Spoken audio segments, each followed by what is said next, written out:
नमस्ते, मेरा नाम है साहब और आप देखना शुरू कर चुके हैं हिंदुस्तान रॉयल टुडे। इस वक्त मैं नागर गेट सर्विस के ऊपर खड़ा हूँ और उनसे बात करने की कोशिश करता हूँ। क्या नाम है आपका? मेरा नाम चंद्रशेखर कंडारा है, अखिल भारतीय सर्वजन विकास संस्थान का राष्ट्रीय अध्यक्ष। अच्छा, आपके लिए अम्बेडकर क्या महत्व है? आपके लिए डॉक्टर बी आर अम्बेडकर? मेरे लिए डॉक्टर बी आर अम्बेडकर साहब बहुत ही बड़े एक संविधान निर्माता है और उन्हीं के कुछ चीजों पर हम चलना चाहते हैं। आपका क्या नाम है? मेरा नाम महेंद्र जवाहर है, मैं समाज सेवी हूँ। अच्छा, जो आने वाली युवा पीढ़ी है उनको अम्बेडकर का कौन सा संदेश अपनाना चाहिए? बाबा साहब का एक ही संदेश है, शिक्षित बनो, संगठित रहो और संघर्ष करो।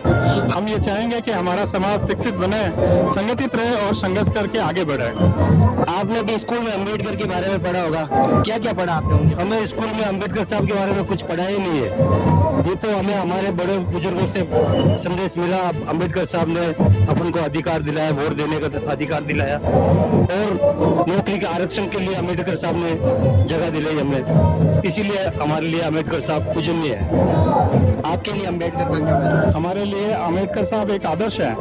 हम चाहते हैं कि हम भी उन्हीं की तरह संघर्ष करें और शिक्षित बने, शिक्षा का प्रचार प्रसार करें और आगे बढ़ें। और आने वाली युवा पीढ़ी को आपका क्या संदेश है? आने वाली युवा पीढ़ी को ज्यादा से ज्यादा शिक्षा में ध्यान देना चाहिए, पढ़े में। क्या दलित या फिर SC ST अभी भी क्या वो जातिवाद चलता है आपके हिसाब से? जातिवाद चरम सीमा पर है, परंतु हम जो दलित वर्ग के लोग हैं वो शिक्षा पर विशेष ध्यान दे रहे हैं, क्योंकि अगर हम लोग जातिवाद और छुआछूत में उलझे रहे तो शिक्षा की तरफ बढ़ नहीं पाएंगे।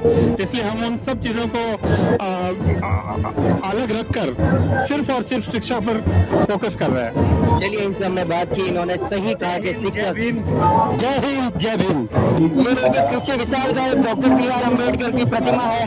भव्य उत्सव जो है यहाँ पर मनाया जा रहा है। इनसे हम बातचीत करते हैं। क्या नाम है आपका? कैलाश कैलाश भाई, आप ये बताइए संविधान क्या है? एक मूल संविधान बाबा साहब के द्वारा बनाया गया समस्त देशवासियों के लिए कानून का वो दस्तावेज है जिससे पूरा देश चलता है। अच्छा, ये जो आप पीछे उत्सव देख रहे हैं, ये जो आप पीछे उत्सव देख रहे हैं, इसका मूल उद्देश्य क्या है? आप में से कोई बताएं। बाबा साहब जिन्होंने अपने अथक प्रयासों से संघर्ष से दलित, शोषित, वंचित वर्ग की आवाज बनकर के देश के लिए एक ऐसा कानून तैयार किया जिससे आज संपूर्ण देश चलता है।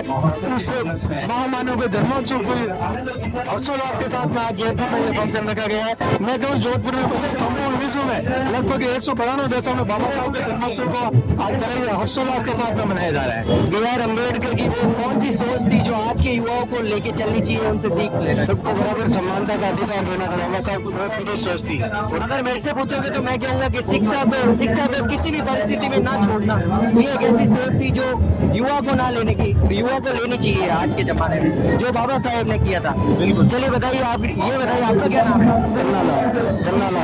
पन्नालाल जी। और बताइए कि इस प्रकार से जो कार्यक्रम है, युवा इससे क्या सीख रहा है, इससे देख के क्या, इसका मूल उद्देश्य क्या है? मूल उद्देश्य सभी समाज को एक साथ लेकर चलने के लिए बाबा साहब का सपना था। आज भी जातिवाद देखने को मिलता है। बिल्कुल, अभी भी जातिवाद लगभग खत्म नहीं हुआ है। और मैं आप सब लोगों के माध्यम से कहना चाहूंगा कि बाबा साहब का जो संविधान है, अगर उसको मूल रूप से लागू कर दिया जाए तो देश में सर्व समाज के लिए बहुत ही अच्छा खातिर होगा और सब समाज समानता, भाईचारा और आपस में मिलजुल कर रहे और बाबा साहब के कानून के अनुसार अगर चले तो देश का विकास हो सकता है। जय भीम, जय भीम, जय भीम। जब तक सूरज चांद रहेगा बाबा साहब का नाम रहेगा, जब तक सूरज चांद रहेगा बाबा साहब का नाम रहेगा। चलिए, बाबा साहब ने कहाँ तक पढ़ाई की आपकी? बाबा साहब दुनिया के सर्वश्रेष्ठ व्यक्ति है जिन्होंने भारत का संविधान लिखा। बाबा साहब ने 25 डिग्रियां हासिल की और दुनिया के सर्वश्रेष्ठ विद्वानों में बाबा साहब की गिनती की जाती है। बाबा साहब ने शिक्षित बनो, संगठित रहो और संघर्ष करो का मूल मंत्र दिया था। और आज देश को अगर बाबा साहब के कदमों पर चल चले तो पूरे भारत का विकास हो सकता है। मैं आप सभी विश्वासों को बाबा साहब के जन्मोत्सव की बहुत बहुत बधाई देता हूँ। क्या नाम है आपका? अमर मेघवाल। अमर मेघवाल, संविधान कब बना? 26 जनवरी 1950 को। 26 जनवरी 1950 को बना कब बना? 26 जनवरी 1950 को लागू हुआ, बना कब? 26 जनवरी को। 26 जनवरी को, 26 नवंबर को बना था। 2 साल पहले। 26 नवंबर 1949 को बाबा साहब का संविधान बनकर तैयार हुआ था। 2 वर्ष 11 माह और 18 दिन में संविधान क्या है? बाबा साहब के संविधान है क्या? संविधान एक पतली भी है जो समाज में चलाने के लिए, व्यवस्था चलाने के लिए, बाहर चलाने के लिए संविधान लिखा गया। उसके अंदर बहुत सारे उल्लेख किए गए, पट्टियां लिखी गई, उसकी व्यवस्था लिखी गई जिसके बाद एक भारतीय संस्था चलेगी। उसके आपका क्या नाम है? सुरेंद्र कटारिया नाम है।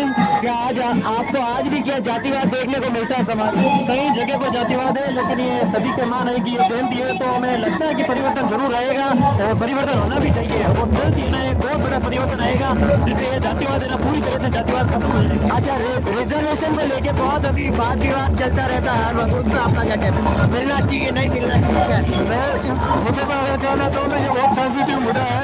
हालांकि आरक्षण में जो वर्गीकरण किया गया था वो गलत था। बाबा साहब ने जो संविधान बनाया है उसको अगर पूर्ण रूप से लागू कर दिया जाए तो देश में किसी भी चीज की कोई कमी नहीं रहेगी। चलिए, इनसे हमने बातचीत की। यही था आज का वीडियो। आपको कैसा लगा कमेंट जरूर करना। मेरा नाम था जगदीश नागवार, आप देखना शुरू कर।